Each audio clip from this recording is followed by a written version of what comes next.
सर्वाधिक भोट ल्याएर जित्ने उम्मेदवार म हुनेछु।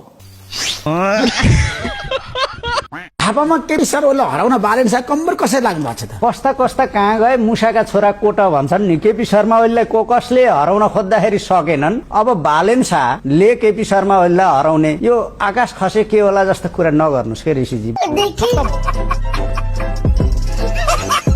चुनावमा जाने दम किन नदेखाएको भने चुनाव गर्दै गर्दैन यस्ता हेउ हुती र खुट्टी भएकाले चुनाव गर्छन्।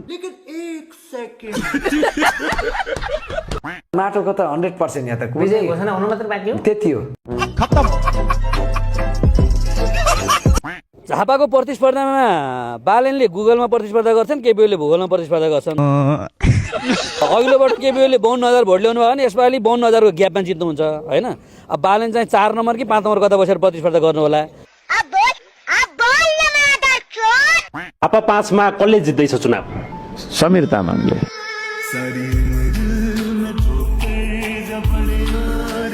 बालेनजीले यदि प्रधानमन्त्रीको क्यान्डिडेटबाट चाहिँ उठ्नु भएको होइन भने एउटा कुरा हुन्थ्यो, उहाँ प्रधानमन्त्रीको क्यान्डिडेट भएर उठ्नु it's a very big problem.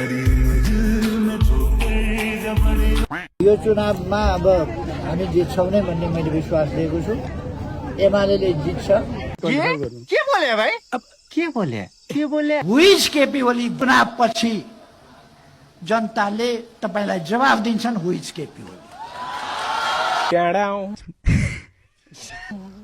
हुइज UML. एक बार धोखा खा चुका हूँ, दोबारा नहीं खाऊंगा। पहचाना मुझे?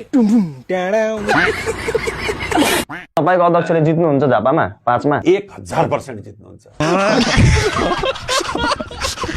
मैले देख्दाखेरि 7 सिट जति ल्याउला कि जस्तो लाग्छ। कति भन्नुभयो? 7 जम्मा थोरै भयो 7 भने 1 2 3 4 5 औला सिद्धि 6 7 यो 50 सिट तलमाथि भयो भने भन्दा 50 सिट तलमाथि भयो भने 50 सिट तलमाथि असम्भव कुरा हो। तपाईँ यो फुटेज चाहिँ एकदम सुरक्षित राख्नु। मजाले सुरक्षित 15 दिनपछि बजाउनु। एक्लै एमालेसँग लड्न आउने अबको नेपालमा कुनै पनि पार्टीले नचिताए हुन्छ। E o pedido veio do brabo. E o pedido veio do brabo. Veio do Talibã.